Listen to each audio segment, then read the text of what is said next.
Wa balik jauh. Assalamualaikum warahmatullahi wabarakatuh. Innal hamdalillah nahmaduhu wa nasta'inuhu wa na'udzu billahi min shururi anfusina wa min sayyiati a'malina. May yahdihillahu fala mudilla lahu wa may yudlil fala hadiya lahu.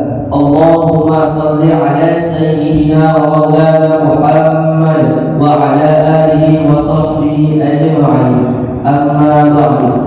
Alhamdulillah, puji syukur kita panjatkan kepada Allah Subhanahu wa taala yang telah memberi kesehatan kepada kita semua hingga pada hari ini kita dapat berkumpul dalam acara yang penuh berkah ini, yaitu pelatihan fardhu kifayah jenazah.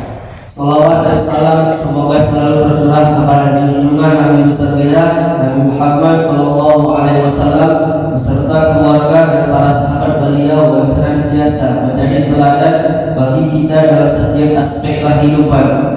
Yang kami hormati Al-Ustaz Idhar Syarawi dan bapak-bapak majelis semua, dan teman-teman peserta pelatihan yang saya banggakan, serta hadirin yang dirahmati Allah Subhanahu wa taala.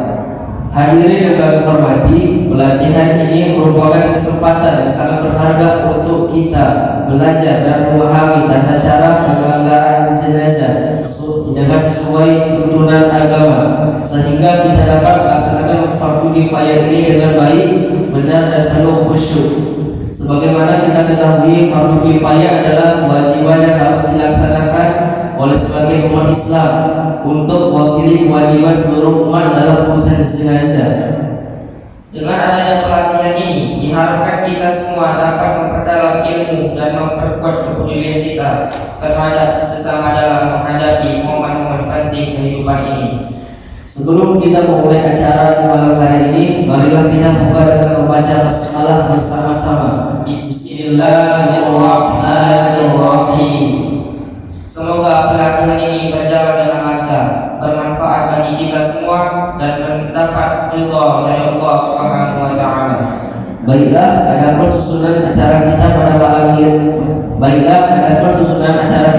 malam hari ini adalah yang pertama pembukaan oleh MC, Kedua, penyampaian materi dan praktik fardhu kifayah jenazah oleh Al-Ustaz Idhar Syarawi. Yang ketiga doa. 4 penutup.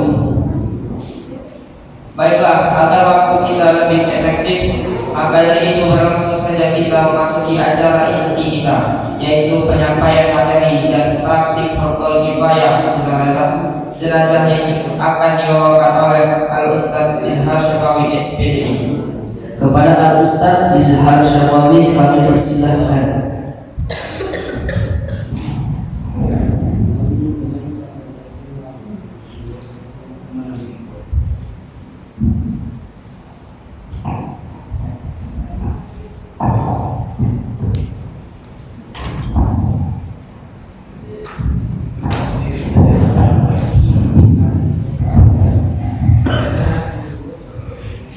Bismillahirrahmanirrahim.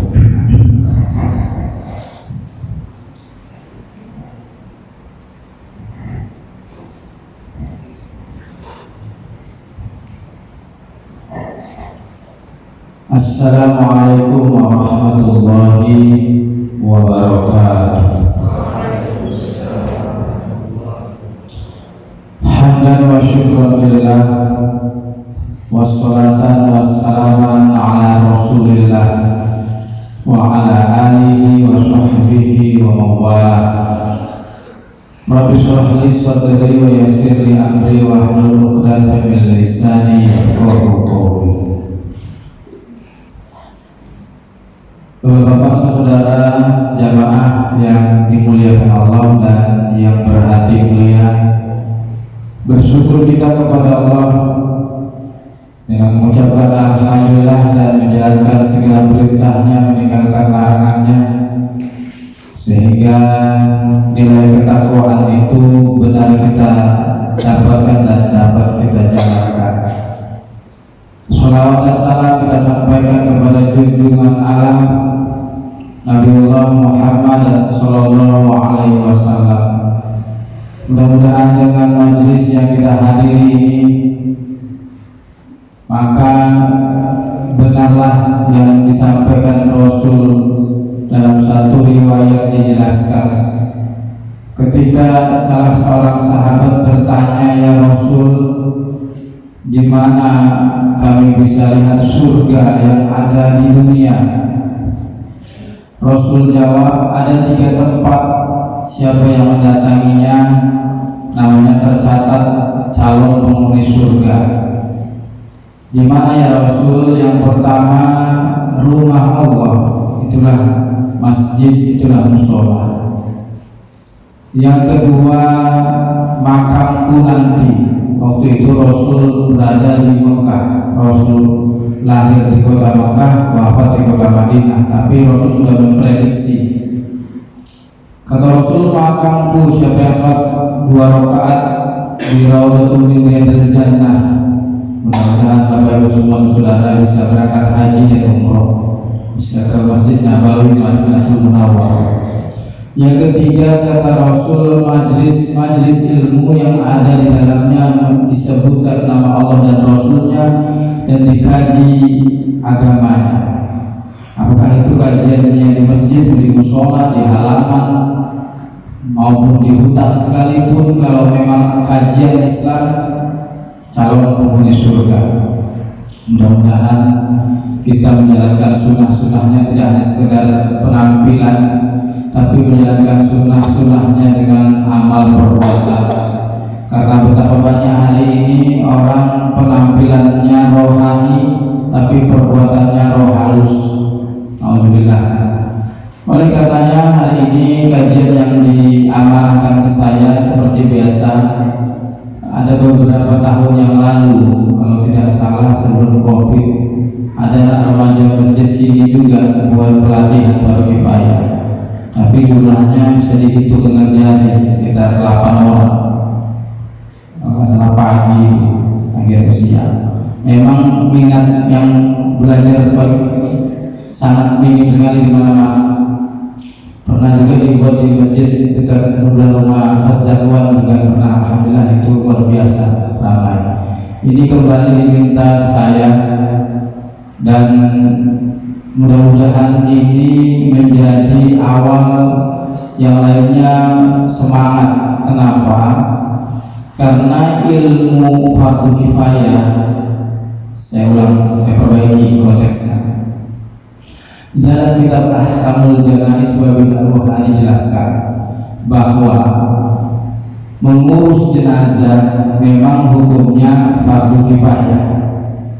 Memandikan, mengkafankan, menyolatkan, menguburkan memang hukumnya fardu kifayah. Arti fardu kifayah itu dapat diwakilkan kewajiban itu. Tetapi memahami tata caranya hukumnya fardu ain. Berarti setiap muslim dan muslimah wajib tahu ilmu ini. Jangan kita beranggapan udah lebih main dari kok apa ini pelajari ilmunya, kan gitu banyak di mana-mana. Jadi nanti kita akan praktek. Ini teori dulu, hukum-hukumnya saya sampaikan. Nanti kalau praktek salah satu dari anak-anaknya kita panggil menjadi mayatnya, karena di depan, bukan di situ nanti panggil. Nah, jadi apa pastinya jajan sudah. Nah, yang ganteng nanti terpilih. Ya, baik. Jadi saudara yang dirahmati Allah Subhanahu wa taala,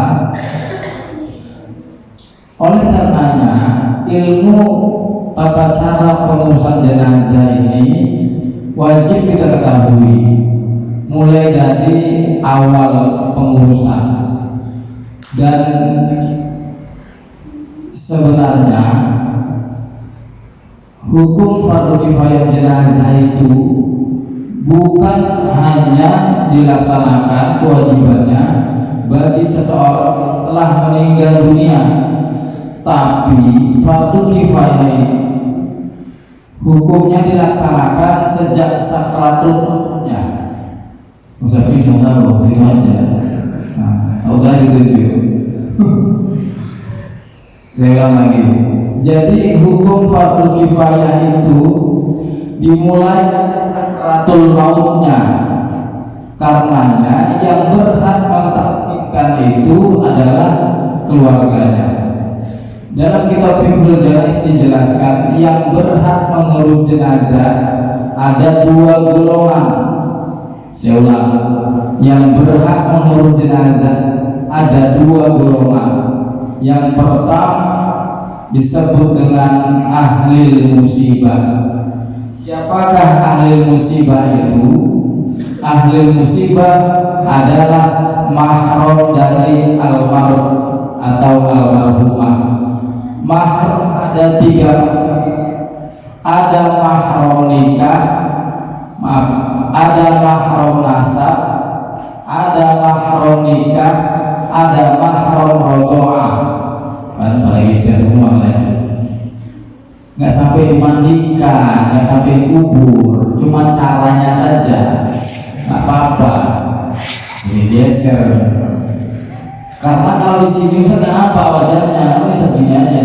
Kalau di sini bisa nampak, jadi bisa tolong tadi rupanya geser. Harus geser lagi ya. Nah, sini juga. Nanti sekarang dirahmat Subhanahu wa taala. Jadi sampai mana tadi ilmu Ustaz? Mahram yang berhak mengurus jenazah itu mahram atau keluarganya. Siapakah mahram itu? Siapakah ahli musibah itu? Kalau yang meninggal dunia itu ayahnya, yang berhak itu adalah anak-anak laki-lakinya. Ustaz pernah, Ustaz ada meninggal, tolong mandikan jenazah. Ustaz datanglah Ustaz ke rumah. Nah, apakah langsung Ustaz mandikan jenazah itu? Enggak. Tanya dulu sama keluarganya, ini anaknya berapa? Anak almarhum ada berapa? Anaknya 5 Ustaz. Oh 5. Laki-laki berapa? Laki-lakinya 3. Oh, panggil anak laki-lakinya dulu. Dipanggil anaknya berjejer lah, yang pertama, kedua, ketiga. Ditanya yang sama yang pertama, bapak anak pertama, ya Ustaz, bapak yang mandikan almarhum ayah, bisa Pak? Ya bisa Ustaz, ya mandi saya. Oh yaudah. Yang kedua mandikan jenazah ayah. Bisa? Nggak berani Ustaz, takut saya. Oh takut. Yang ketiga ini mandikan jenazah. Bisa? Jijik Pak Ustaz. Nah, jijik ya. Tiga-tiga ini anak kandungan lagi gugur, nggak berhak mendapatkan SIM, surat izin memandikan. Jadi apa langsung bilangnya? Awas, geser. Ini job aku nih, aku itu. Enggak. Banyak yang bilang ini orang meninggal senang hatinya dapat job katanya. Enggak gitu Pak. Ada bilang sini saya jelaskan. Tanya sama anak laki-lakinya, nggak ada yang mampu berpindah kewajiban kepada ahli musibah lain. Tanya kepada siapa? Mahram nikah istri almarhum. Kalau yang meninggal perempuan, berarti tanya suami boleh mandikan istri boleh mandikan suami. Nggak sanggup juga.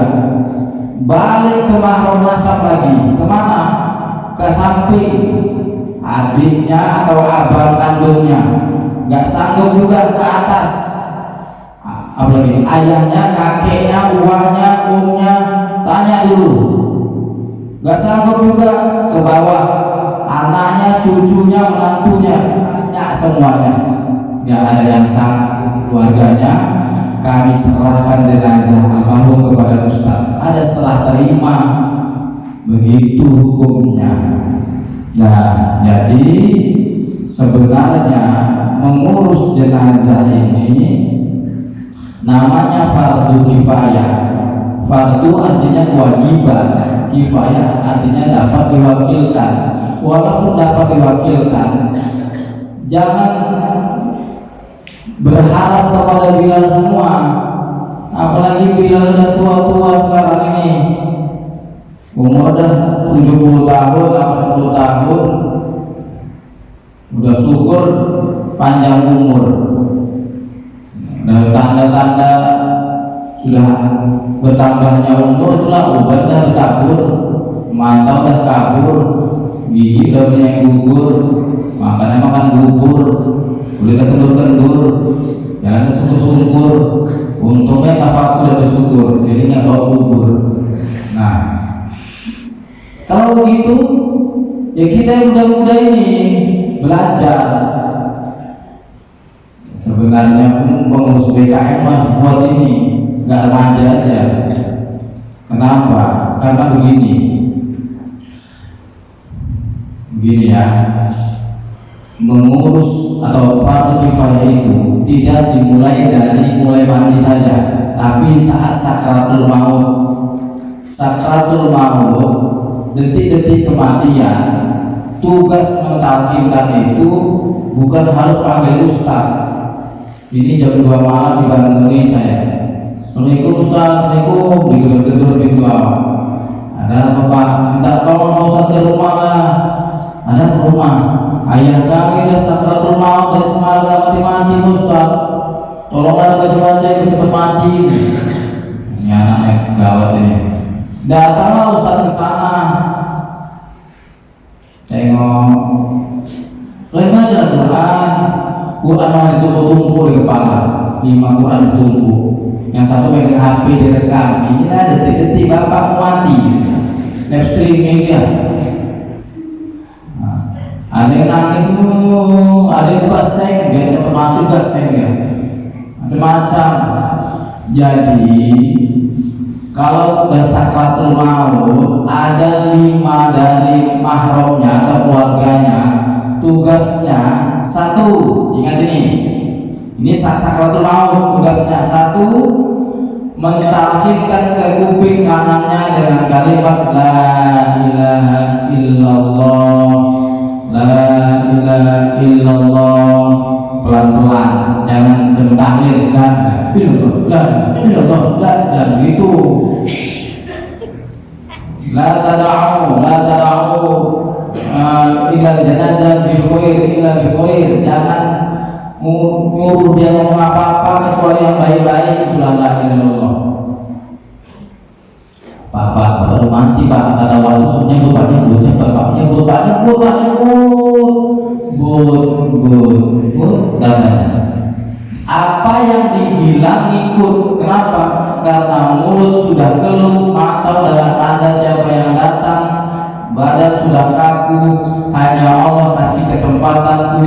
kanannya, kuping kiri nggak berfungsi. Jadi tugas pertama satu orang bisikan ke kuping kanan, pastikan. Yang kedua, pegang ubun-ubun kepalanya, baca surah Yasin. Iqra'u bisurah Yasin kepada jenazah. Baca surah Yasin kepada jenazah. Bacakan surah Yasin. Tapi jangan nengok buku Yasin, Latinnya Yasin, walaupun hadiyah, nengok Latinnya apa di Arab, salah. 3, ingat ini, ingat kalian. Pegang tangan kanannya, pegang. Baca surah Al-Baqarah. 4, pegang tangan kirinya, baca juz 30 dari An-Naba sampai An-Nas. 5, pegang kakinya, baca zikir maksurat, boleh baca tasbih itu. Jadi anaknya menolong lakimu mautakum la ilaha illallah. Talqin ada 2 kali. Talqin pertama saat sakaratul maut, talqin kedua ketika sudah dikebumikan. Baca zikir talqin di sana. Nah, itulah fardu kifayah, keluarga yang bertanggung jawab. Jadi yang berhak urus jenazah pertama ahli musibah. Kalau setelah ahli musibah tadi baru berpindah kepada Bilal jenazah. Bilal itu nama sahabat Nabi, Bilal bin Rabah. Tapi dipakai sama kita jadi Bilal. Nanti mau terawih, Bilal terawih. Nanti mau sholat Jumat, Bilal 1, Bilal 2. Nanti orang ngurus mayat, Bilal mayat. Nanti mau jalan pancing, jalan Bilal. Sebelah kiri ada masjid Bilal. Jumpa Pak Bilal, katanya namaku bukan Bilal, namaku Izhar. Muka dan Pak mayat, yang penting orang. Itulah. Jadi Bilal jadi apa-apa lah. Tugas Bilal itu sebenarnya membimbing keluarga yang tidak mampu dari ilmunya. Nanti sekedar mati Allah Subhanahu Wa Taala, ini sekedar mengingatkan kita. Setelah idzaruh ittaba'al bashar, ketika ruhnya keluar, matanya kan ngikutin. Karena ruh itu keluar dari tenggorokan melewati mulut, melewati mata. Sakitnya itu dalam satu riwayat dijelaskan seperti sebentar ya.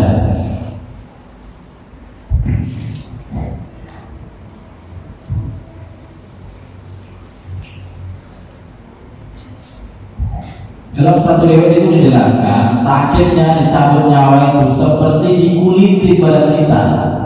Dalam riwayat seperti dicambukin. Jadi karena sakitnya itu ada sampai mulutnya terangna, ada sampai matanya melotot.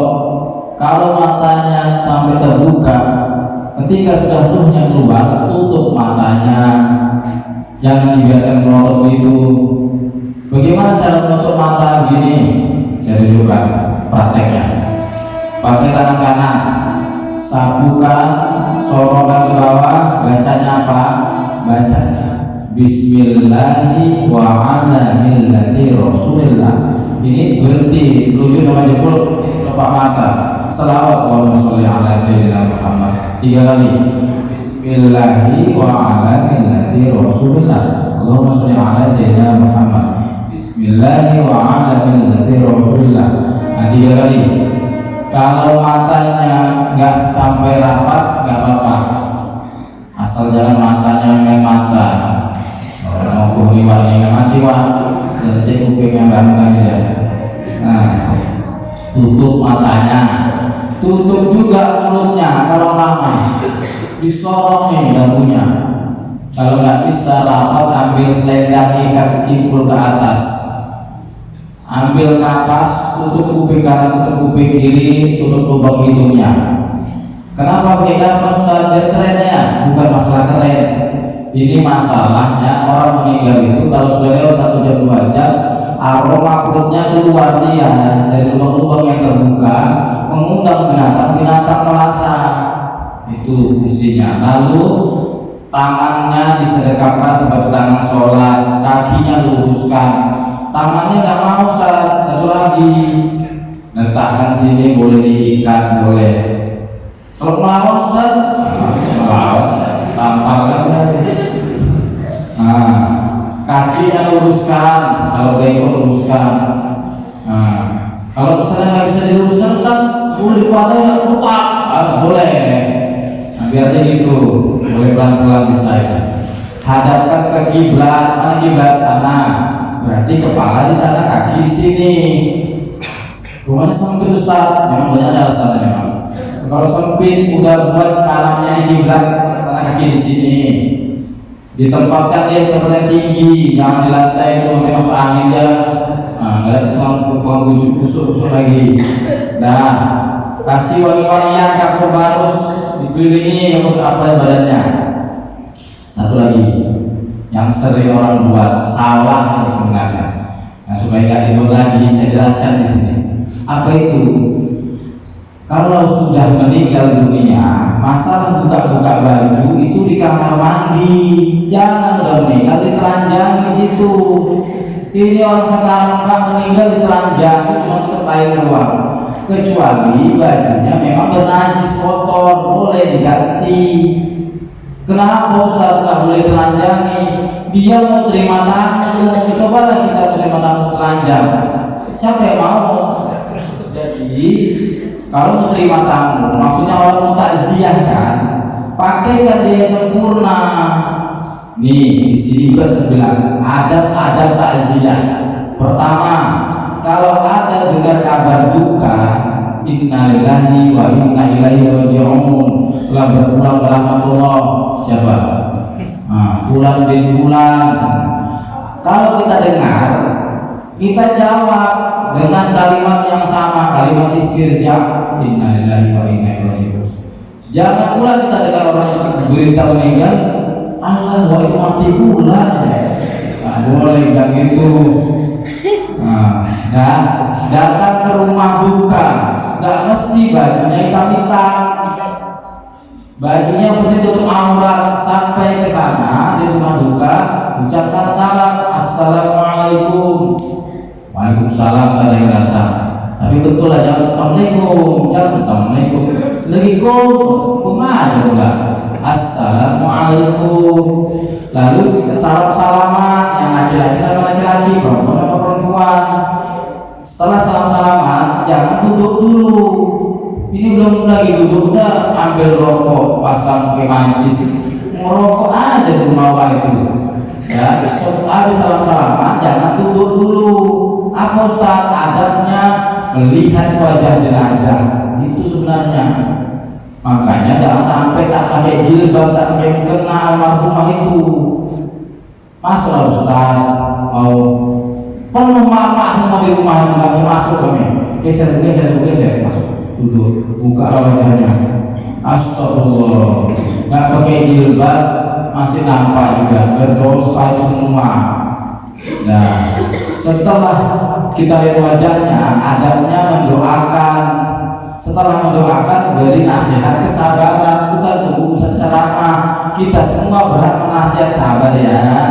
Nah, setelah memberi nasihat kesabaran, kasih uang bela sungkawa. Kalau banyak langsung ke tangannya, kalau sedikit taruh di kotak infak. Nggak ada kotak infak Ustaz, yang ada baskom katanya. Ya udah taruh di baskom itu. Ada beras Ustaz, jangan diambil berasnya. Ya semua itu diambil beras satu genggam. Wah tadi dua genggam, habis umur meninggal dicuri berasnya. Itu beras biar aja di situ untuk nimpai duit biar nggak terbang duitnya. Inilah kadang-kadang tradisi masih dipakai orang. Ini sebenarnya datangnya cuma uang nih. Wah saya begitu, anak-anak ini bisa diluruskan. Karena saya bilang ilmu ini buat anak remaja aja, semua kalangan umur. Buat lagi nanti orang tua. Karena masih banyak orang tua kita mengamalkan Islam itu masih tradisi-tradisi, bukan menurut syar'i. Oke lanjut, kita mau praktek ini. Kalau ini siap-siap fotonya. Nah, satu lagi. Ini sudah bawa ikan kapan nih? Nih, tenang aja loh. Jadi pocong tuh nanti. Jadi hadisnya adalah Allah SWT. Itu adab-adabnya. Setelah itu baru kemudian kita ikut. Baik, ini dipersingkat aja. Sebenarnya pelatihan ini Bapak Ibu durasinya lama sebenarnya. Mau buat 3 jam ini. Tapi karena malam nih, ngantuk-ngantuk, Ustaz minimalisir kata-kata. Baik, dengarkan. Dalam mengurus jenazah harus memiliki 4 sifat. Supaya dapat SIM, surat izin memandikan, harus punya 4 sifat ini. Yang pertama namanya asyaja'ah atau mental keberanian. Bagaimana cara berani, Ustaz? Cara berani ngurus jenazah adalah dengan cara meyakinkan diri, kuatkan iman bahwa hari ini saya memandikan, mengkafankan, menyolatkan, menguburkan, besok lusa giliran saya meninggal, giliran saya juga diurus dari jenazah, saya juga bakal mati. Jadi ngapain takut? Kuatkan keyakinan kita juga bakal meninggal dunia. Kemudian saya yakin saya pasti meninggal, tapi masih takut. Kalau gitu caranya sadar diri, ini ayah kandungmu, jangan sampai ayah kandung dipegang-pegang sama orang lain. Ini ibu kandungmu, jangan sampai ibu kandung dipegang-pegang sama orang lain. Kita anak kandung yang memandikannya, mengkafankan, menyolatkannya, menjadi imam. Ini kadang-kadang bang, apa jadi imam bang? Kalau Ustaz, terus Ustaz, saya jaga parkir Ustaz. Anak kandung anak pertama jaga parkir doang langsung jadi. Jangankan nyolati, jadi jangan imam. Nyolati pun nggak mau dia. Nah, itu rugi orang tua seperti itu. Jadi untuk mendatangkan rasa keberanian, sadar diri kita anak kandung, kewajiban kita mengurus jenazah orang tua kita. Oke, Ustaz saya sudah berani Ustaz, bagus. Kalau sudah berani, yang kedua yang harus dimiliki apa itu? Tadi kan mentalitas keberanian, yang kedua pengetahuan, ilmunya. Bagaimana cara mandikan mayat? Pakai ilmu. Jangan mandikan mayat macam dosen kereta. Ini bukan kereta, ini manusia. Datang itu cepat dia dipegang kaki mayatnya dicelupin. Sudah siap, ini bukan celup, ini manusia. Pakai ilmunya. Jadi ada ilmunya. Udah Ustaz ada ilmunya. Yang ketiga, amanah, kepercayaan harus bisa dipercaya. Jangan habis mandikan mayat kok cerita tetangga. Tadi aku mandikan mayat, kenapa? Jelek banget mayatnya, udah botak, kering. Astagfirullah, nggak boleh aibnya dibilang. Apapun yang terjadi cukup kita yang tahu. Ustaz kalau ditanya, Ustaz ada nggak pengalaman ngurus jenazah? Mana kau? Modus ya. Ada nggak pengalaman Ustaz ngurus jenazah? Ada. Kalau mau dibuat jadi sinetron merasa ilahi bisa. Ustaz jadi Bilal sejak tahun 97. Di mana waktu itu? 1997. Nah, lahir kali ya. Ustaz ngurus jenazah. Jadi terakhir dari 2007 kemarin. Ini dah 2025. Jadi inilah pentingnya semangat kita. Ustaz saya sudah berani, saya sudah berilmu, saya sudah amanah. Yang terakhir apa itu? Kesabaran. Jadi jenazahnya sabar-sabar, jangan cepat aja. Jangan kita di semer cepat. Terus sabar maksudnya jangan sambil ngurus jenazah sambil meratap raung-raung, nggak boleh. Kalau air mata Ustaz, air mata netes nggak apa-apa, namanya sedih. Siapa yang sedih nggak mengeluarkan air mata? Nah, bahkan kata Nabi dalam hadisnya, siapa seorang beriman yang meninggalnya dikeluarkan air mata oleh saudaranya, sebanyak air mata itu menggugurkan dosanya, melapangkannya. Tapi bila air mata itu dibarengi dengan ratapan, dengan raungan, dengan jeritan, maka jadi siksaan baginya. Jadi nggak boleh diratapi, dijeriti. Nah, jadi makna sabar ini nggak boleh meratap. Makanya orang tua kita begini, awas air mata, gitu kan Bu. Itu maksudnya bukan nggak boleh air mata, awas air mata, maksudnya jangan menjerit, jangan menangis merawat ya. Kalau air mata bisa dilap, makanya supaya aman jangan cium-cium kayak gitu.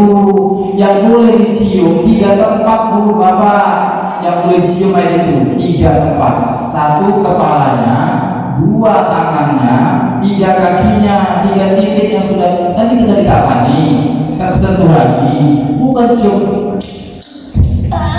semua diciumi mukanya. Anak masih kecil cium bapak cium merinding anak bayi tadi disuruh paksa-paksa, enggak dicium pipinya. Inilah tradisi paksa-paksa. Yang ada tuh cium kepalanya, tangannya, kakinya. Tengok dalam hadis itu. Ini anehnya ini lagi, Ustaz, saya boleh menciumnya Ustaz. Ibu siapa? Saya mantan pacarnya. Mantan pacar pun. Nah, itu jadi keluar. Baik, 30 menit. Sekarang mau masuk. Tadi masih motivasinya aja. Sekarang saya menjelaskan tentang perlengkapan mandi. Apa perlengkapan mandi? Pertama, air mutlak, air suci mensucikan. Air suci dan mensucikan. Di mana diletak? Boleh di tong, boleh di ember, boleh di selang. Kedua, tempat mandi. Di mana tempat mandinya Ustaz? Di kamar mandi, rumahnya boleh. Mau dibuat kamar mandi di luar juga boleh. Ustaz, di kamar mandi kami aja Ustaz. Boleh Ustaz. Tunggu saya lihat dulu. Nggak bisa ini. Kenapa bisa Ustaz? Kami bisa mandi di sini Ustaz.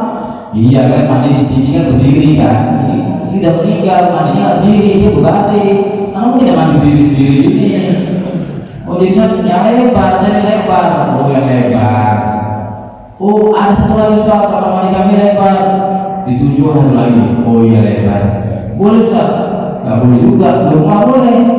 WC-nya nggak boleh berzikir-zikir, ada WC. Jadi baiknya dibuatlah kamar mandi pakai tirai di sini gitu ya, pakai tirai aman. Jadi yang kedua tadi perlengkapannya tempat mandi. Kemudian wangi-wangian, ini sunnah akad wangian. Kalau pada masa Nabi itu menggunakan 2 bahan saja, kapur baru sama daun bidara. Sekarang boleh ditambah pakai sabun, boleh pakai jeruk purut, boleh pakai bubuk kayu cendana, itu boleh tambahan. Lanjut, apalagi perlengkapannya yang mampu. Jadi Rasulullah pernah melihat sahabatnya dengan sahabat lainnya saling memangku sahabat lain, pernah juga sendiri. Jadi boleh sendiri, boleh dipangku. Baiknya dipangku biar terbantu. Berapa orang yang mampu Ustaz? Berapa orang? Gak diukur berapa orang yang mampu.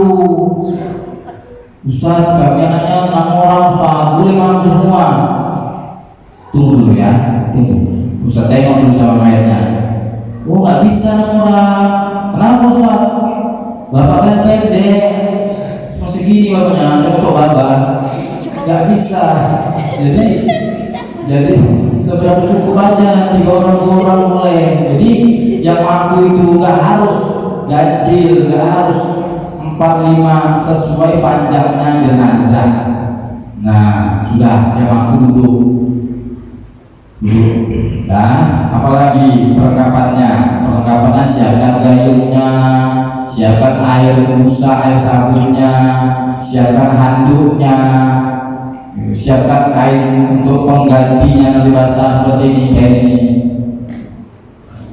Nah, begini yang panjang siapkan. Lalu yang memandikan pakai perlengkapan, pakai sarung tangan. Nih, sarung tangan ini. Apa ini? Sarung tangan karet. Jangan sarung tangan kiper pakai. Bolanya bisa sarung tangan karet. Pakai ini. Kalau mama masak dia apa itu namanya? Apa namanya itu? Celemeh ya. Celemeh itu sampai paha aja. Ini gini dia. nih panjang sampai bawah nih kaki supaya kecipratan najis bisa dibuka nanti maksudnya. Nah udah dipakai mayatnya diangkat, yang angkat jangan yang mampu, yang angkat lain. Angkat gini, tangan kanan ya, tangan kiri di bawah, tangan kanan di atas gini. Jangan gini, nanti kepleset jatuh melaju dia, aduh. Nah dipeluk ini, nah ini terima ini juga. Nah setelah itu barulah mulai mandi, tapi jangan langsung mulai mandi. Apa Ustaz? Dibuka dulu bajunya, dibuka bajunya semuanya, lalu rambutnya yang masih terkucir diuraikan kucirnya, cocaknya, sanggulnya, uraikan rambutnya. Jangan dipangkas-pangkas rambut mayat, nggak boleh. Itu rambut sudah bagian anggota tubuhnya, ikut mandi. Ustaz, gondrong Ustaz, jadi kapan dipangkas? Ya waktu itu pangkas sana, dan meninggal tak ada pangkas lagi. Kukunya panjang Ustaz, boleh potong. Kukunya nggak boleh dipotong. Jadi kapan potong kuku? Waktu hidup, hari Jumat potong kuku. Ini waktu hidup nggak potong kuku, meninggal potong kuku. Waktu itu nggak pangkas, gondrong, dan meninggal terus dipangkas. Nah begitu. Pakai cincin, buka cincinnya. Pakai kerabu, buka kerabunya. Ada orang pakai dinding, hidung ditinding, alis ditinding, lidah ditinding, bibir ditinding, apalagi ditinding. Ini udah ditinding. Itu apa jadi macam-macam. Dah. Apalagi bajunya dibuka, yang nempel-nempel, ada bekas impus buka, ada bekas cet-cet tadi. Jangan cerumah jatuh ketimpa tangga, kesiram cat masuk pahat mati. Udah aja. Bekas sisi-sisi ikan bersihkan. Apalagi ada bekas salon pas, handi plus, hansa plus, dan plus lainnya. Buka semua. Begitu. Sudah dibuka semua baru mulai mandi. Kalau sudah mulai mandi, nah baru sekarang kita akan praktek mandi. Baiknya itu kita ini geser dulu, lalu mainnya kita, enggak, iya, namanya, ya apa aja. Nanti lalu demam pula. Ada sini nggak jadi kalian. Astagfirullahaladzim. Cuma ece aja yang tadi ya, takut semua. Minta tolong siapa yang bersedia nih untuk jadi model mainnya. Nah sini Pak. Sini Pak. Sini Pak.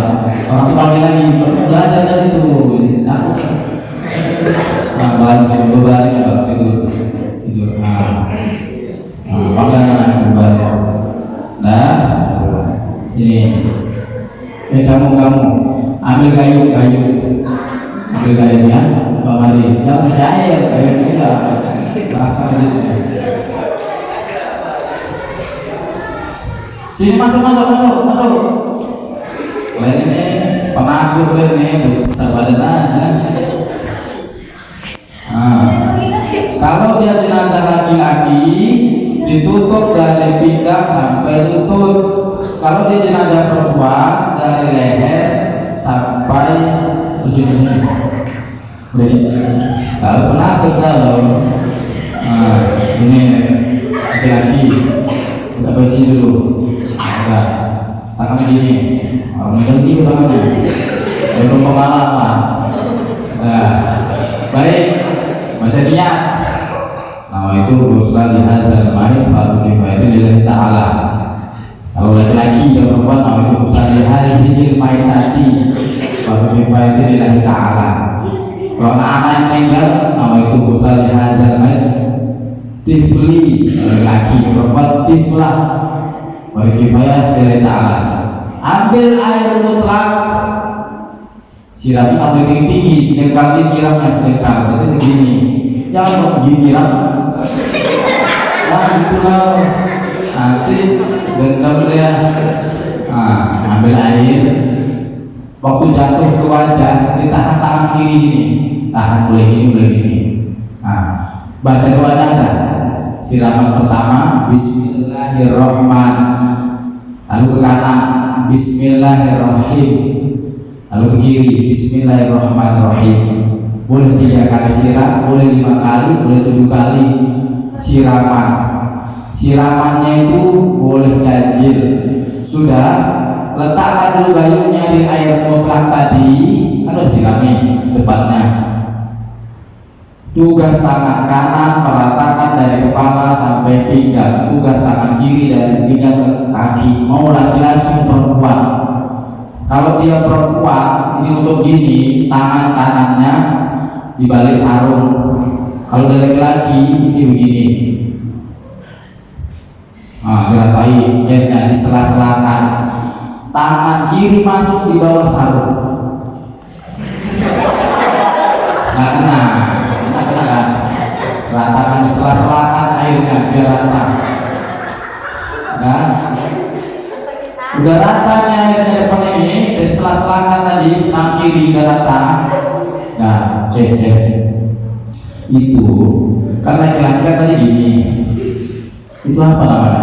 Latu-latu. Latu-latunya itu aja kena itu.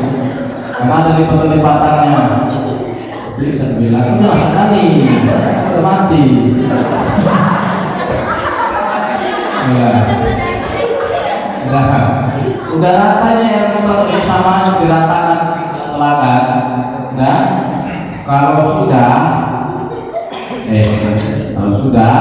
jangan diambil sabun, nanti jadi air mustakmal karena kanan kiri belum kena air mutlak.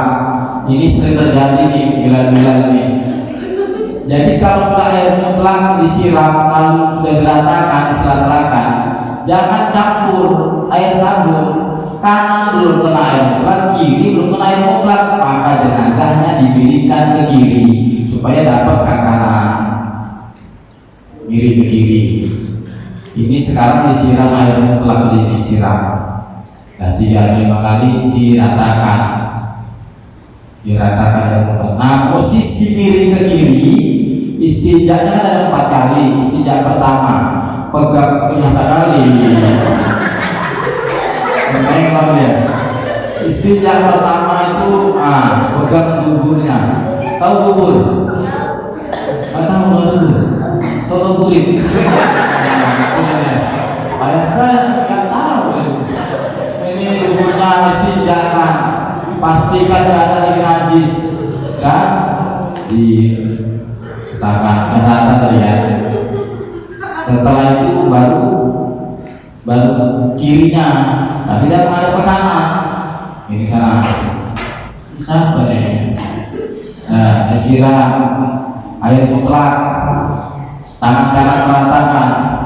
Sekarang istinja yang kedua, pastikan tidak ada warna. Ditengok di balik sarung ini. Tangannya ditengok, merah, kuning, hijau, belum bersih. Pastikan gak ada warna, dan gak ada bau. Kalau rasa, nah, pastikan. Dan jangan coba-coba dicoblos-coblos. Orang aja dicoblos gara-gara hujan. Berapa orang tadi dicoblos gara-gara hujan? Apa dipakai coblos? Nanti kalau tercoblos terbuka terus payah berhentiannya. Nah, tidak bersihkan. Letakkan lagi. Dan paham ini urutannya, usap ulang lagi. Pertama air mutlak depan, lalu diratakan, lalu dimiringkan air mutlak, lalu diratakan, lalu istinja, miring ke kiri, ya kiri kanan, yang kiri disiram, diratakan, istinja kedua. Sekarang istinja ketiga, apa itu? Istinja ketiga kubulnya, kubul. Tahu juga ya. Itu apa itu? Tahu kubul. Nah, gini caranya. Nih tengok. Ini mohon maaf lah ya. Ini fikih nih. Laki-laki kan ada kepalanya gitu kan. Nah, ini fikih yang dibilang. Itu ada dibuka belahannya. Jadi jangan dilihat kalau bisa kita gini aja, kecuali ada ragu apa yang mengganjal, boleh lihat bentar aja. Oh, jangan lama. Oh, kayak gini tuh. Baik ya. Boleh. Nah, cukup dia tahu keberadaan sirat. Makanya yang belum sunat cepat sunat. Payah itu mestinya itu. Perlu sunat kan? Cepat sunat. Belum ya? Udah. Betul aja. Nah, kalau perempuan enak setidaknya cukup, karena kan dipatah aja deh sirat. Laki-laki nih yang sunat banyak payah. Udah istijah kubul siap. Sekarang istijah terakhir, istijah untuk hukumnya memastikan perutnya ditekan gini 3 kali. Bukan aja ya, begini kali. Bukan aja, pastikan bersih. Dibilas lagi. Ini rukunnya sudah selesai meratakan menistijahkan. Satu lagi rukunnya apa itu? Mewudukan. Tapi sebelum ditutup dengan rukun mewudukan, jalankan sunnah-sunnahnya. Apa itu? Wangi-wangian. Ambillah sabun, berbusa sabun itu. Sabun siram. Sabunnya diambil. Nah, ini sabunnya depannya aja. Lalu sabunnya dibilas. Sudah disabuni, kemudian ambil, tahu namanya untuk oleh kopi apa namanya itu? Nah, kata tempat itu, bersihkan apa nih kupingnya ini. Tapi jangan dicucuk-cucuk, begini aja diputar-putar aja. Nanti geli Ustaz, enggak geli-geli lagi. Lubang hidung kanan, lubang hidung kiri, lebes-lebesnya, giginya kalau nampak ini. Jadi kalau nggak nampak giginya, bibirnya aja. Begitu dah. Nah, kukunya. Nah, siapa namanya? Yunus. Yunus nih anak soleh, punya pendek-pendek. Kalau ternyata panjang, nggak usah dikorek. Kakinya juga begitu. Udah dibilas. Pakai kata bekas, kata tadi dibilas. Baru diambil wangian 3 kali begini. Pertama, air jeruk purut yang sudah dipotong-potong, kalau bisa udah disaring, siram dari leher ke bawah. Air jeruk purut itu air hangat, air hangat. Baru air bubuk kalau cendangan kuning kecoklatan, kalau bisa udah disaring, siramlah ke bawah. Yang ketiga baru air kamu bagus seluruh tubuhnya. Sudah. Setelah itu jangan langsung diwudukkan, karena jenazah harus sunnah.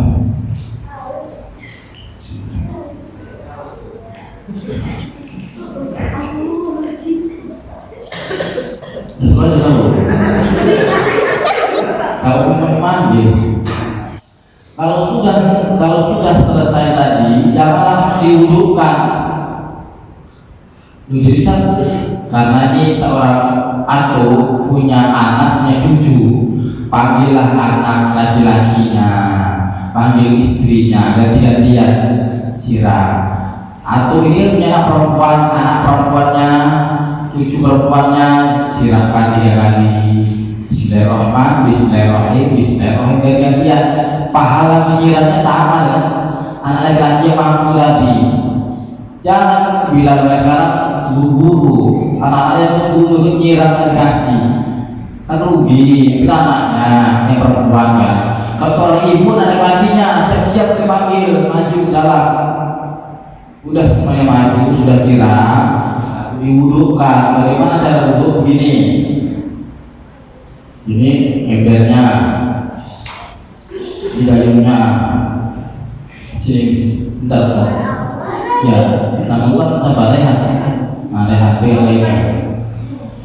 Ustaz berniat kalau itu alihal dalman fardu kifayah dari ambil air sini, ambil.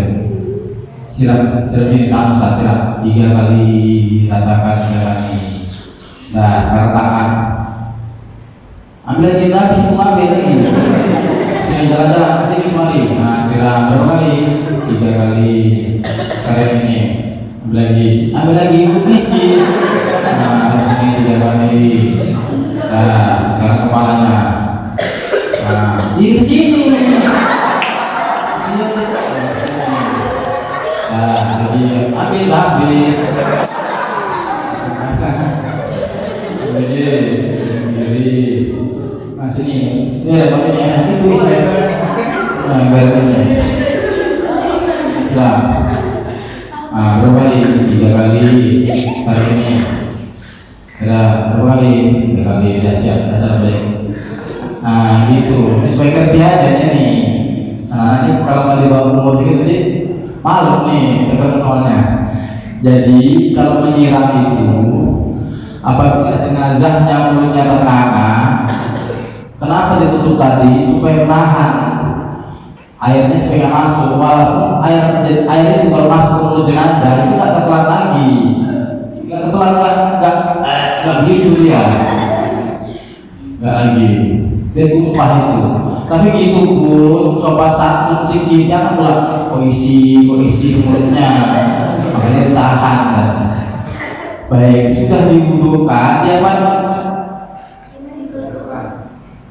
Sudah diwudukan, ambil handuk mana handuk? Ini contoh handuk ini. Letakkan handuknya begini, keringnya gini keringannya, tekan gini.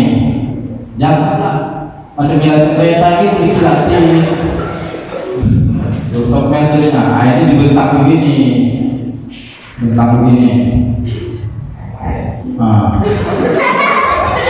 Ya, yang ini kan basah tadi, ambil ini dari bawah, biarkan nampak. Nah ini basah, bisa pakai lagi di sini. Ya, panggil yang angkat tadi, ngangkat ditaruh di mana? Kayak kafan. Ini kayak kafannya belum dibentak. Seharusnya bentak dulu baru mandi. Kalau gini mau kafannya apa dia? Tidak, bukan ontong dia. Ini harusnya kayak kafan bentak dulu. Karena bentak, duduk sini.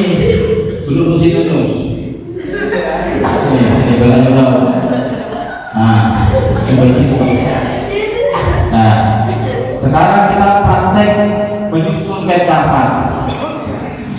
Pertama ada alasnya, ikannya, ada terpalnya.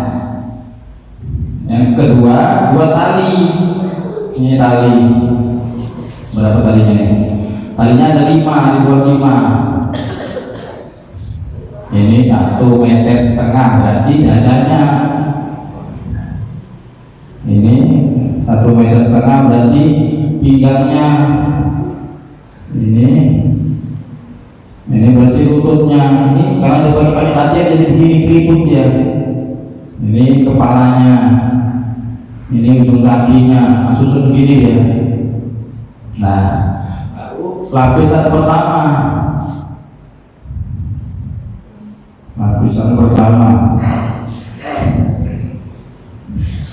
Sini bantu. Ujungnya. Nah, lapisan pertama di kanan, taruh 1. Nah, tunggu dulu nanti di kedua, lapisan kedua. Manus, pipisnya loh. Kencingnya. Ini, taruh sini. Sini. Nah, juga ketiga dulu. Ini ketiga nih, tapi panjang. Ini dulu. Ya.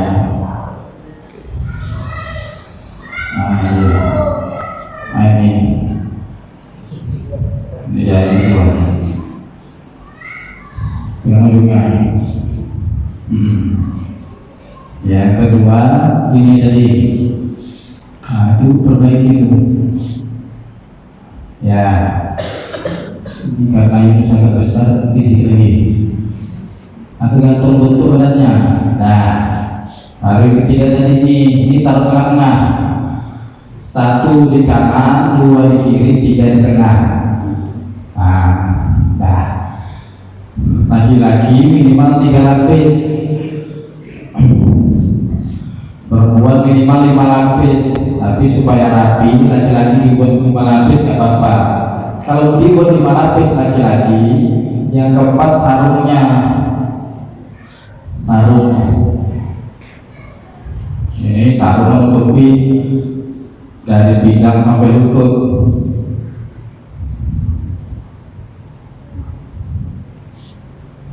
Nah, baru yang ketiga hingga kelima, bajunya saya jelaskan dulu. Lapisan pertama, kedua, ketiga 2,5 meter panjangnya. Kalau lebarnya ini semeter nih. Sarungnya 1,5 meter. Bajunya ini laki-laki 2 meter. Cara buatnya dilipat 2. Setelah dilipat 2, diletakkan dulu di sini. Ukurnya gini, sejengkal untuk pocongnya, sejengkal untuk wajahnya. Nah, inilah lehernya. Digunting huruf T digunting. Jadi laki-laki 5 lapis supaya rapi begini. Bajunya yang atas dibentang dulu ke atas. Ini. Nah, ini laki-laki. Baru dibentangkan kapas di atasnya. Ini laki-laki. Kalau perempuan gini, bajunya bukan yang ini. Perempuan bajunya yang lebih panjang. Kalau laki-laki 2 meter, perempuan 4 meter. Lebih panjang lagi perempuan.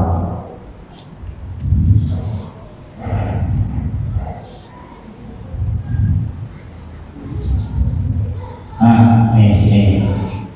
Dan 1, 2, 3, 4, 5. Mana yang 6 perempuan?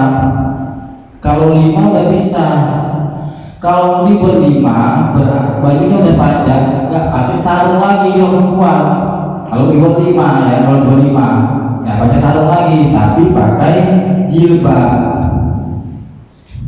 segitiga. 1,5 meter dibuat segitiga gini. Diletakkan di sini.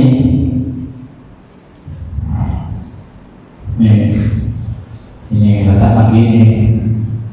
Kan bajunya tadi menutup di atas jilbab.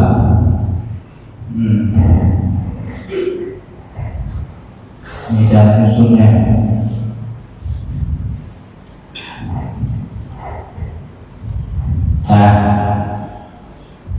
Nah, ini kalau perempuan sarung tak pakai sebenarnya kalau perempuan.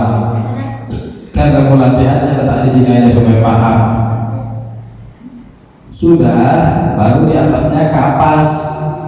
Nih, kapas ini lebar-lebar dia, dibentangkan dari dadanya sampai sini.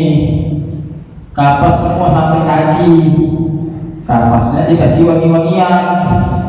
Sudah dikasih wangi-wangian kapasnya, baru jenazahnya bisa diletakkan sini kepalanya.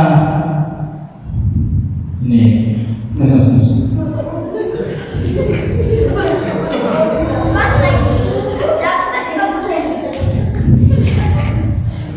Yunus luar biasa nih.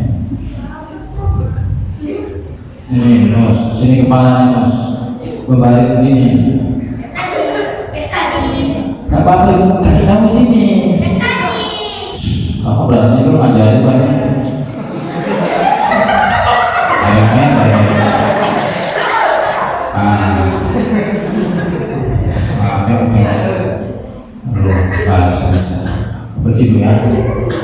Nah, ini tadi di bawah ada kapas, sekarang tidak ada kapas lagi. Letakkan kapas di sini semua. Ini kapas, anggaplah dari kapas. Nanti dia kapasnya di mana pula. Kapas ini semua kapas semua. Kalau dia laki-laki, pertama sarung dulu. Kalau laki-laki sarung dulu. Yang kiri ke kanan, yang kanan ke kiri. Kalau laki-laki, kalau perempuan langsung bajunya. Kalau laki-laki dari sarung baru baju. Kalau perempuan bajunya dulu.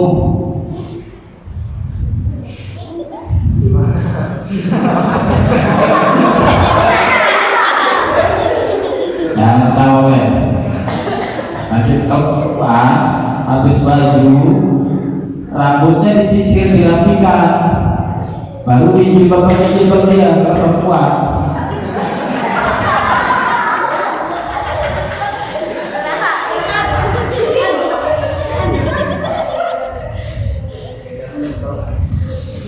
Nah, cantik.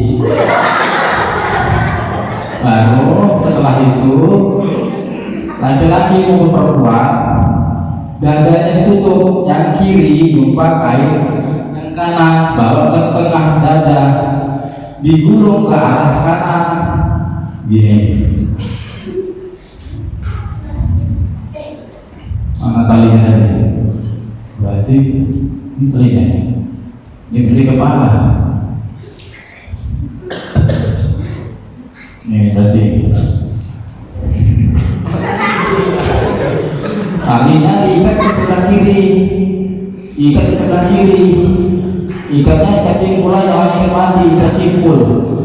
Setelah dada, gulungannya turun sampai ke pinggang, di pinggang talinya.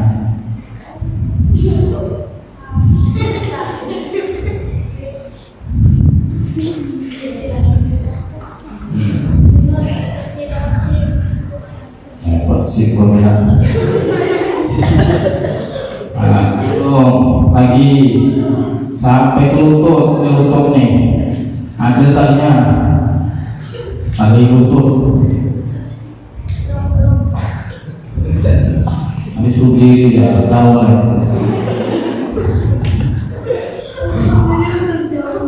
Nah, ikat di sebelah kiri, gulung lagi.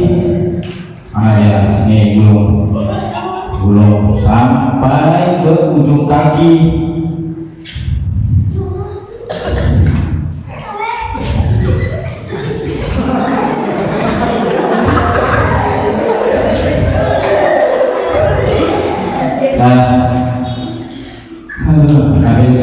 Dan sekarang kan tinggal wajahnya. Nah, ini dadanya, pinggangnya, lutut, kaki udah. Kepalanya nanti jangan lembut, jangan diikat dulu. Kalau dia seorang suami, kan ada istrinya, adanya.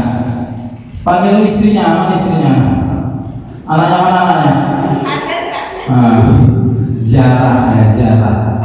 Semuanya sudah ziarah, sudah, baru diambil napas lagi, letak di wajahnya. Cara nutupnya ini bentar aja nih. Cara nutupnya gini. Ini gak usah digulung, dilipat gini aja. Ini dilipat gini. Nah, lalu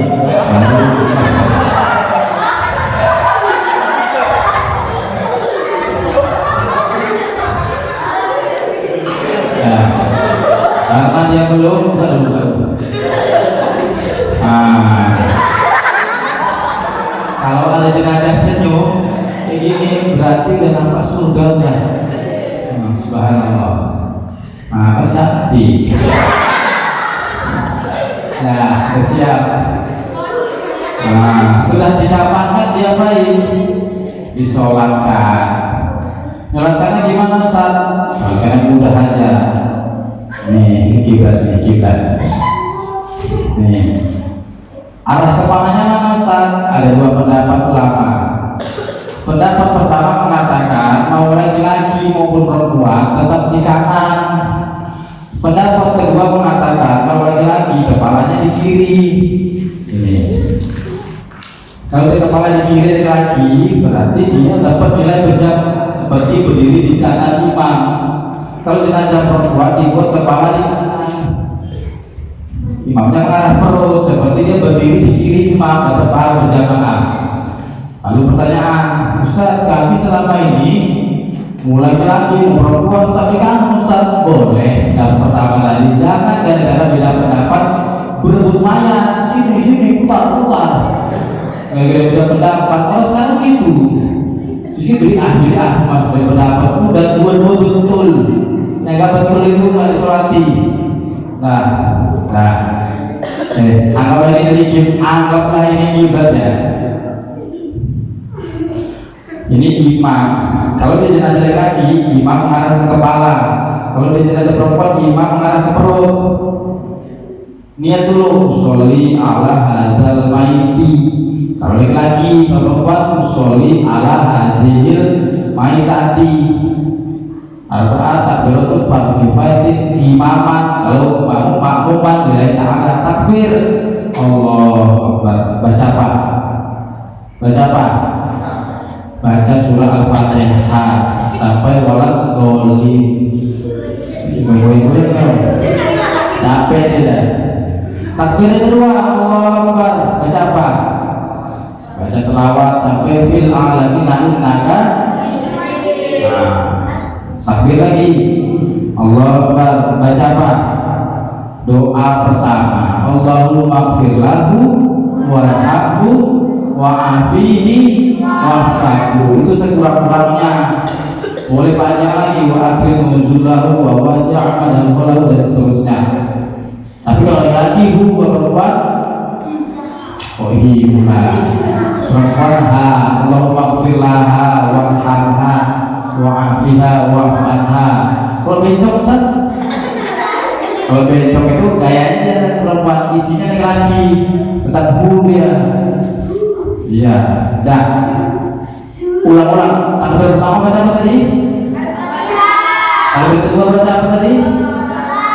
Takbir ketiga baca apa tadi? Doa pertama. Takbir keempat Allahu Akbar. Baca doa kedua. Pendek aja buat Allah la tahrimna ajrahu wa la taftina ba'dahu wa fulana wa lahu. Dah, salam. Assalamualaikum warahmatullahi wabarakatuh. Assalamualaikum warahmatullahi wabarakatuh. Nah, setelah zikir-zikir tanya, bagaimana jenazah ini baik? Kaifa tashhaduna fi hadzal mayt khair? Khair. Nah, berarti baik ya. Nah, sekarang dia baik disolati. Habis solati dia baik. Dikuburkan. Ambil kerendanya, angkat mayatnya di kerenda, tutup dia, dipikul. Dipikul, kalau kubur dekat dipikul aja, kalau jauh pakai ambulan.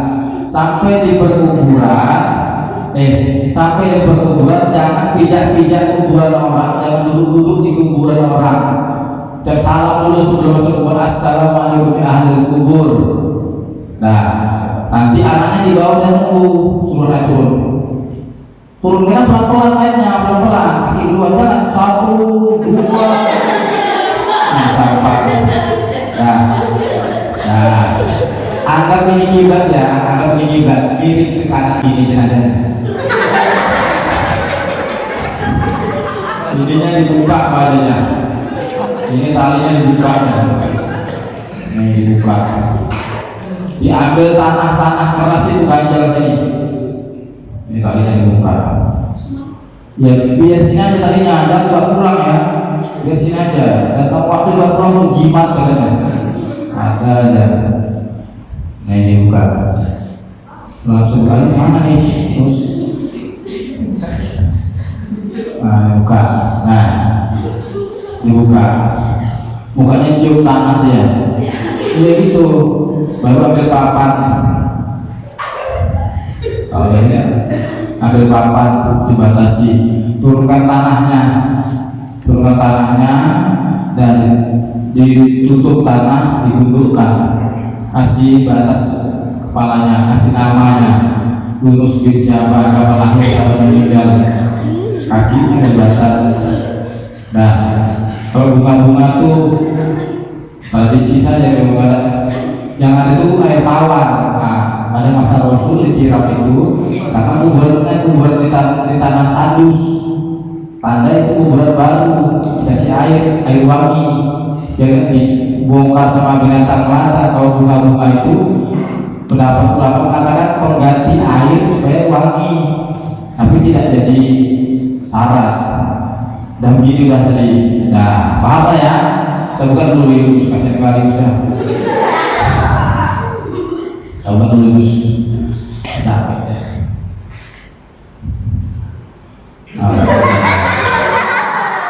Alhamdulillah berhasil ya. Bebas ya. Nah, terima kasih ya. Aduh. Nah itulah. Mungkin dari beberapa penyampaian saya yang saya selingi dengan sedikit buyut, mohon maaf saya, tapi tidak mengurangi ilmunya. Namun kalau ada hal-hal yang belum paham yang mau ditanyakan, masih ada kesempatan, masih ada waktu. Hal-hal dari mulai mandi, kafan, sholat sampai kubur, kalau ada yang bertanya saya kembalikan. Terima kasih. Doa, tapi itu nanya tadi. Ada nanya? Ada? Ada nggak? Ada yang tanya? Ini jenazah normal. Jenazah ada 3. Ada jenazah normal, ada jenazah tidak normal, ada jenazah new normal. Jenazah normal yang kayak gini, diurus normal, nggak berkurang sedikit apapun. Yang kurang 1 lah, nyawanya ada normal. Kalau jenazah tidak normal, kecelakaan, tenggelam, terbakar, udah bisa jumpai semua itu. Yang pernah juga kecelakaan kereta api, malam kecelakaannya, Ustadz ini jenazahnya, tapi kakinya nggak ada Ustadz, katanya. Kecelakaan kereta api, mana kakinya? Nggak tahu, Ustadz, lompat dari Ustadz, katanya kakinya. Jadi hukumnya gimana? Cari dulu kakinya. Kalau meninggalnya malam, pagi harus dimandikan, tapi karena kondisinya kakinya ada, sampai sore nggak jumpa-jumpa, ya sudahlah, dimandikan tanpa kaki, dikapankan tanpa kaki, disolatkan tanpa kaki, dikuburkan tanpa kaki. 2 hari kemudian, Ustaz, ada rumah mana tuh? Ini kaki Ustaz, katanya. Jumpa, cemana kakinya? Iya, ini pengalaman. Ini kakinya ini tadi, kan dikuburkan, kakinya dimandikan, kakinya dikapankan, tapi tidak disolatkan lagi, dikuburkan aja. Dikuburkan enggak harus dibongkar lagi, disambung ke kakinya, enggak boleh. Di sebelahnya ditanam, boleh di tempat lain, yang penting ditanam, asal jangan digantung di depan pintu. Kaki bapak gerak, kenang-kenangan. Itu cerita kalau jenazah tidak normal. Mana tahu ada yang bertanya, masih ada waktu. Kalau nggak ada, doa ini. Habis? Kalau banyak darah itu gimana, Ustaz?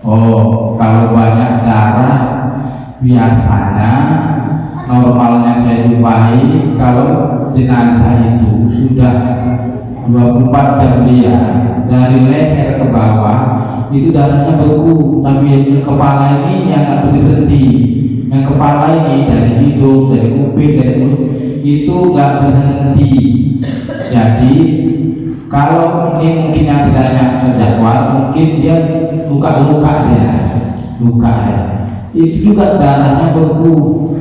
Jadi pernah kecelakaan, ususnya terburai, ususnya ususnya dimasukkan aja, bukan ususnya disiram satu-satu macam obat kalau gitu. Masukkan dia ke dalam, baru dibungkus dengan kain. Kalau dibuka dia kan betul isinya, tapi darahnya udah beku dia karena isi perut. Kalau bagian kepala pecahnya kepalanya, nah itu darahnya memang nggak bisa beku bagi kepala. Allah kasih itu hikmahnya, mungkin apa, pasti ada hikmahnya. Bagian kepala ini tetap keluar darahnya terus. Nah, kalau terjadi seperti itu, keluar dari kepala, dari hidung, itu teknik cara mandikannya.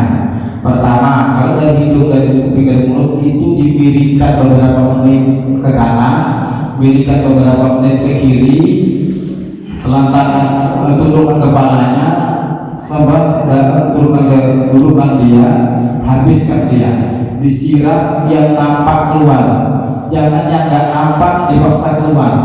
Kalau kira-kira sudah dimiringkan sana ke sini sudah tidak ada keluar, segerakan mandinya. Kalau masih sudah dihidupkan lagi, itu dari dispensasi, itu yang nanti dikapaskan. Keluarnya waktu kapan? Waktu dikain kafan keluarnya.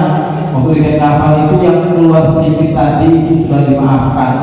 Makanya waktu dimandikan tadi kira-kira sudah bersih, cepat dikapaskan, dibalut semua. habis diwudukan dibalut semua, boleh segerakan itu. Memang kalau sekali dua kali jadi bilang baru itu bakal banyak memang, atau ada rasa jijik. Tapi kalau sudah dijumpai 5 kali itu menjadi kebiasaan kita. Tapi ilmu teknik cara membersihkan ini memang beda-beda. Ada jenazah itu darahnya keluar tapi mudah bersih, ada jenazah itu keluar darah tapi nggak bersih-bersih, ada jenazah itu kotorannya keluar dibersihkan mudah, ada jenazah itu keluar nggak berhenti, ada. Nah, jadi kalau bagian ini biasanya udah kalau darah tidak beku dia, tapi mengeluarkan kotoran ini nggak berhenti ya. Biasanya kalau jenazah itu sakit parah berbaring lama, kan ada berbaring lama berbulan-bulan, itu kotorannya nggak normal, meninggal ditekan keluar itu, makanya jangan dipaksa keluar. Ada lagi mudahnya? Kalau ada namanya sholat goib ya, pelaksanaan itu setelah selesai sholat jenazah dan berapa lama setelah waktu kemudian boleh Pelaksanaan sholat goib. Baik. Sebenarnya waktu sholat goib dilaksanakan ini alasan syar'inya adalah karena tidak bisa hadir ke depan jenazah. Maka kalau sudah dipastikan sudah meninggal dunia, sholat goib itu dapat dilaksanakan tanpa harus di sana sudah dimandikan, sudah dikafankan. Sholat goib itu karena dia tanpa di depan, dia boleh dahuluan, dia selalu. Contoh begini, Ustaz ini anaknya belum pulang, jauh, nggak sempat pulang dia, 3 hari baru sampai. Jadi gimana? Dia masih banyak kerjaan, sedangkan jenazah belum dimandikan, dia mau segera, nggak apa-apa. Di sana langsung sholat goib boleh. Tapi sebagai ulama membenarkan itu baiknya setelah diselesaikan wajiban semua. Selesai wajiban semua baru sholat goib. Kenapa? Hadis fiqhiyahnya Rasulullah itu pernah bertanya dengan sahabat, ini biasa di masjid ini ada yang bersihkan, mana seorang bersihkan itu udah meninggal ya Rasul, diubikan di sana, antarkan saya ke tempat kuburannya. Rasulullah datang ke kuburannya menghormati, nazir lah, dan nazir bersih masjid, sholat dia di sana, sholat goib. Dalam hal lain Rasulullah datang tetap di situ sholat goib. Jadi artinya dari hadis itu bahwa sholat goib itu dilaksanakan setelah selesai semua. Tapi kalau didahulukan dibolehkan pada suatu hal. Oh, dapat makanan baru bising kan? Kalau ada misalnya makan di mulut. sisa-sisa. Jenazah tadi? Iya, maksudnya itu kan tiba-tiba ada makanan di mulutnya, dia kan gimana itu buat dibentuk sekarang atau apa yang ada makhluknya? Iya. Gimana teknisnya Ustaz? Ada makanan sisa di mulut, Iya. gimana Ustaz sisanya itu? Jadi pemandian jenazah itu hukumnya pertama niat, kedua meratakan air di bagian luarnya, bagian kulitnya. Jadi fokusnya luar, yang dalam jangan diganggu, termasuk makanan yang ada di mulut jangan dibuka, diambil, jangan itu menzolimi, menyakiti. Apalagi nanti daruratnya aromanya keluar. Jadi itu bagian dalam yang diganggu. Sama seperti ada kaki patah pakai pet, pakai pet dia, udah jangan diganggu. Ada pakai susuk katanya. Tato itu kan buatnya pakai jarum, masuk ke pori-pori.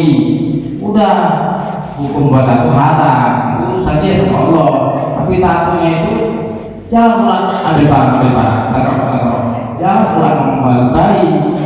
Ada bagian masuk di dalam dia. Tapi kalau tatoan, kalau anak ini tempel di sini dikerok pakai logam kuku, itu tato mainan bersihkan. Apalagi. Begitulah bagian dalam. Sunnahnya itu kan siwak. Kalau ada kayu siwak lebih sunnah disiwakan, boleh. Itu biasanya jenazah yang udah dibuka bibirnya, giginya terlihat. Ada memang senyum juga dia. Tapi kalau udah kaku, rapat, jangan paksa.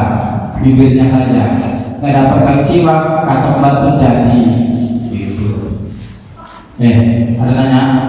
Kok makan aja dulu? Gimana ya? Kalau memastikan mayat itu sudah mati, karena itu ada berapa? Seseorang sudah mati, pasti kan nyawa ya. Jadi ilmu medis juga ini. Memang seseorang dipastikan mati itu, yang pastinya dari hidup itu dilihat nafas. Kemudian urat tadi di leher, dari tangan. Ada beberapa teknik ilmu medis saya tidak bisa mengetahui dari situ.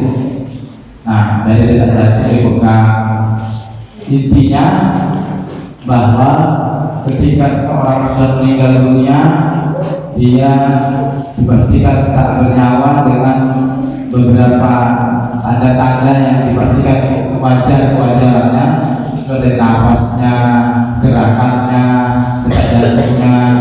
Nah, walaupun katanya belum pasti, saya yakin bahwa sakit, ya boleh setiap kita memastikan, karena kita alat-alatnya kan nggak lengkap di rumah. Yang pasti rumah sakit kalau ada alatnya, boleh ikhtiar. Jujur saya katakan, saya pun mengetahui tidak boleh dulu, nggak berani saya katakan udah mati nih, nggak saya bilang pastikan dulu ikhtiarnya ke ahlinya medis, ada alatnya.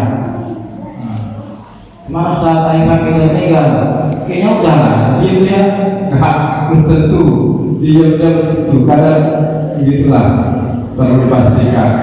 Ini ilmu goib ini, dan manusia tak bisa memprediksi udah atau belum. Allah alam. Cuma ada alat bantu sekarang membantu kita untuk mengetahuinya. Begitu. Ibu ada yang tanya, Bu? Ada? Selesai? Nah, ini. Silakan. Lanjut. Oh, baik. Ini umpamanya kecelakaan kereta api, hancur, jangankan kakinya, remuk di daging semua, gitu ya. Gimana caranya? Kalau kondisi seperti ini, cara mandikannya yang pertama tidak digosok, dia disiram saja. Tumpukan daging-daging itu disiram, kondisinya darurat.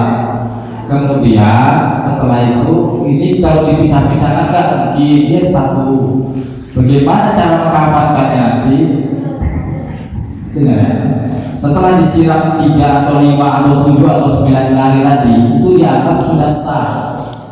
Dan kondisi darurat ini dia tidak seperti yang normal, tidak seperti diratakan, tidak seperti diwudukan. Niatan itu sudah meratakan selesai. Nah, mengkafankannya itu yang repot. Boleh dimasukkan ke dalam plastik. Sebagian ulama nggak boleh, tetap dikapas, karena plastik itu adalah bagian lain. Makanya kemarin itu kontroversi itu yang kena COVID itu dikasih kantong plastik. Kontroversi, tapi sebagian ulama sehingga majelis ulama sudah membolehkan karena kondisinya virus, sama seperti jenazah kecelakaan ini, maka diplastikan dengan plastik dia bulat, baru dibalut dengan kapas lagi, ada sunnahnya, baru dikasih kapan-kapannya kan seperti manusia lah, boleh dia dagingnya segini. Nah, dikuburkan itu nanti kalau disolatkan arahnya boleh mana saja. Kalau dikuburkan jangan sebesar itu kuburannya, panjang kuat. Nah, tetap dibuat panjang, memuliakan awal penciptaannya. Memang ini teori ini enak saya bilang, tapi kalau saya aja nanti begini aja gitu, sanggup, karena darah semua nanti aromanya bermacam-macam. Pernah pengalaman Ustaz di bagian tengah belawat, tolong ada yang meninggal nih, bisa mandikan Pak Ustaz? Bisa. Tapi mana Bilal kalian? Ustaz tanya. Bilal kami seporing Pak Ustaz. Bilal seporing kabur. Jadi saya datang ke sana, ya, datang ke sana, betul orang yang bauan semua ke hidungnya, pakai masker semua, pakai masker, tembus juga, pakai masker, tembus juga. Bagaimana cara supaya nggak tercium bau jenazah? Ada ilmunya.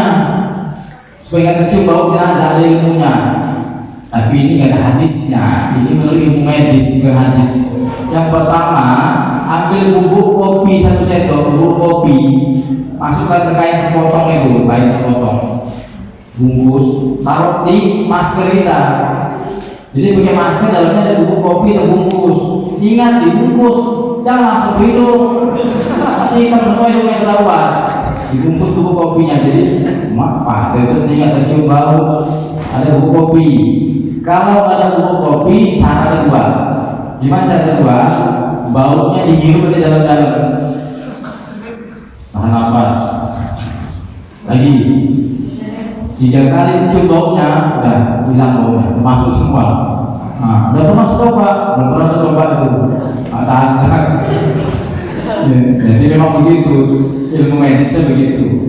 Nah, kalau memang jumpai aja bau. Ada lagi yang sana, Maji Putri ada yang nanya? Ada. Baik. Terus gimana pengalaman tadi? Enak kata luar biasa. Baik, yang belajar kita tutup dengan doa. Mudah-mudahan doa kita dijawab Allah Subhanahu wa taala. A'udzubillahi Bismillahirrahmanirrahim. Alhamdulillahirabbil alamin. Hamdan yuwafi ni'mah wa yukafi mazidah ya rabbana. Lakal hamdu kama yanbaghi li jalali wajhika wa 'azimi sultanik. Allahumma shalli ala sayyidina Muhammadin wa ala alihi wa sahbihi rasulillahi ajma'in. Allahumma zidna 'ilman nafi'an wa rizqan halalan tayyiban wa 'amalan shalihan mutaqabbalan.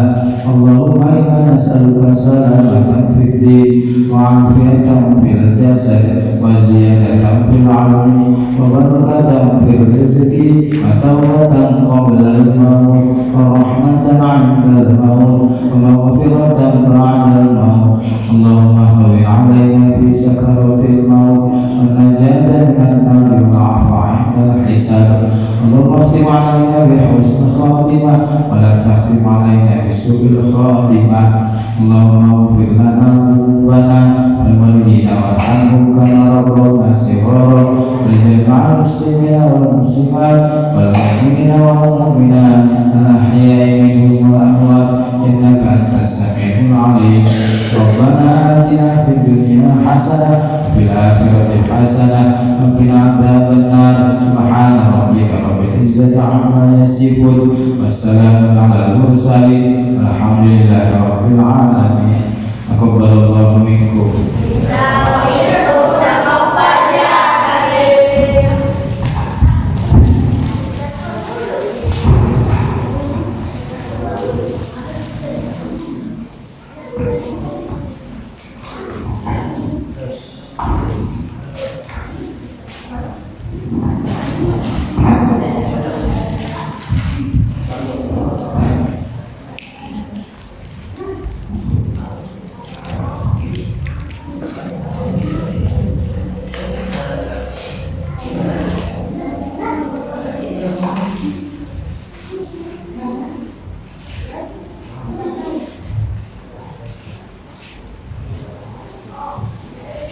Hadirin yang kami hormati, alhamdulillah latihan fardu kifayah jenazah kita pada malam ini selenggara pada malam ini telah berjalan dengan lancar dan penuh berkah. Pada ilmu yang telah kita peroleh bermanfaat dan dapat kita amalkan pada kehidupan sehari-hari serta